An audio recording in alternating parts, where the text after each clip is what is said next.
This is the Wolfkiller OG Wolverine, sculpted by one of the greats, Erick Sosa. As some of you may know, this is one of my personal grails, so I bought this secondhand for $2,300 US.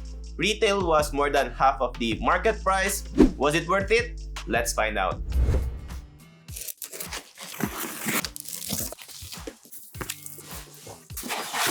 So finally, I was able to buy one of my personal grails. We have the original Wolfkiller, the version 1. And I'm quite psyched that I finally have one of my grails. Okay, so let's get the base first. This is just going to be a very small, medium type base. So we have Wolverine Wolfkiller. Edition size is 75 and I got number 49. The base just have a keyhole, actually, a very small keyhole. So we have one of the shoulder pads and we have the second shoulder pads right here.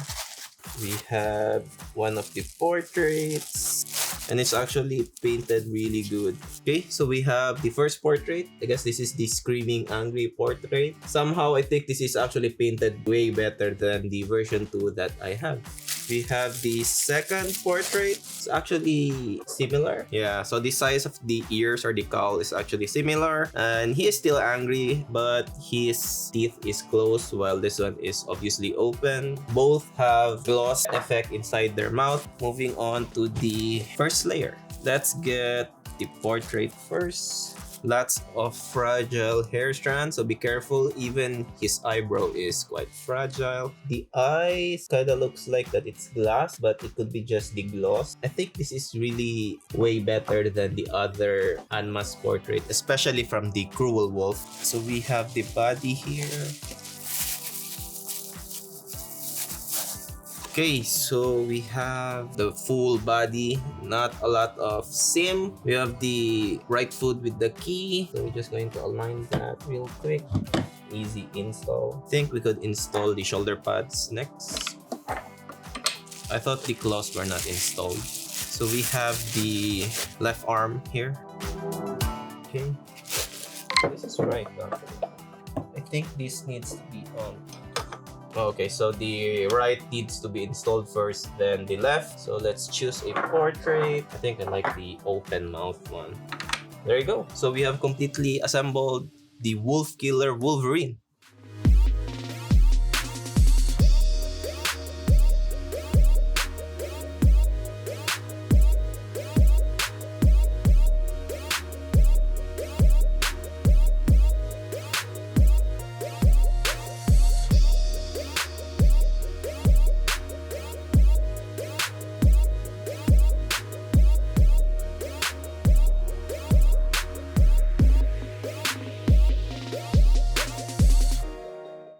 Okay, let's do some quick measurements for this Wolfkiller Wolverine. So obviously his head is the highest point of the statue and that is around 13.5 inches tall. As for the width, it's just the base which is around 14.5 inches wide. And as for the depth, his claws is definitely poking out on the front. So that is around 12 inches deep. Okay, so long story short, this statue is definitely worth it, even with its aftermarket price. But let's talk more about what I like about the statue. First will most likely be the presence it gives. This is a small statue, but it commands a lot of presence thanks to Wolverine's bulky build. Some may not like these over-exaggerated muscles, but I do love it a lot and it's definitely the selling point of the statue. I think a lot of collectors would agree as the price has already doubled and I still see a lot of collectors wanting to buy the statue and some actually settled for a recast or a fake. Second is the sculpt. As a owner of the Cruel Wolf Wolverine, which is highly inspired from this Wolfkiller, and of course the Wolfkiller version 2, I can 100% say that the OG has a way more better sculpt than both of those statues. From the muscles, to his hair skin, to his expression on the portraits, This statue definitely deserves its price increase and status, which is like the second or third best Wolverine statue around. Lastly is the paint. The skin tone on this one is just way superior than the version 2 and even the Cruel Wolf, and all of them came from the same factory. Again, the hair skin on this OG is painted really well. His eyes has this smoky feel to it. His teeth and the wet effect they added. Even the unmasked portrait on this guy I was able to appreciate than the unmasked portraits on both the Cruel Wolf and the version 2. The skin tone is just way more superior on the OG Wolverine in every way. Something worth highlighting is how they painted the hair on his skin, on his face.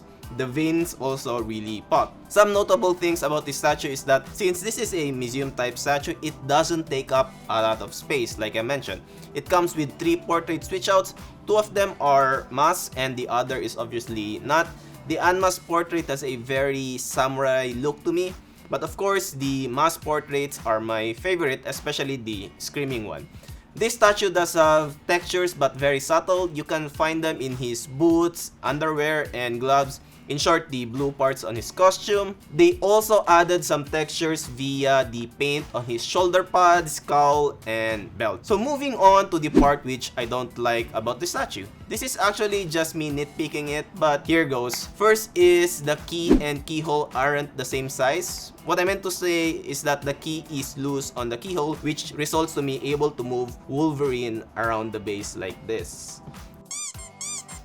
It will cause scratches on the base. I'm not sure if everybody has this problem or it could only be me with the issue on this specific unit. Okay, for the second one is that the right hand is actually scratching his right thigh a lot. And I can show you that by removing the left hand first, then the right one. As you can see, there are already paint marks here on his right thigh that came from his right hand, and you could also even see some yellow marks on the right hand. Again, I'm not sure if all units have this problem or it could be just mine, because it's highly possible that the statue has changed shape during shipping due to warping or whatever, which causes probably some leaning, and now the hand touches his right thigh. Overall, my problems are just probably with my units only. It is my personal grail after all. One last comment is that I wish they paint the base with like a piano finish black. That would have added some elegance to the statue. Anyway, that's a wrap on this unboxing and review of the Wolverine. Hope you guys enjoy it. Subscribe to the channel for more Marvel and DC comic statue unboxings. If you are interested in collecting fan art or custom statues, you can tune in every Sunday afternoon, 1 PM Pacific Standard Time. I upload weekly news all about custom statue collecting. You get to see what's new, updates, and statues that are still available for pre-order. So thanks for watching till then. This is Carl, and see you in the next one.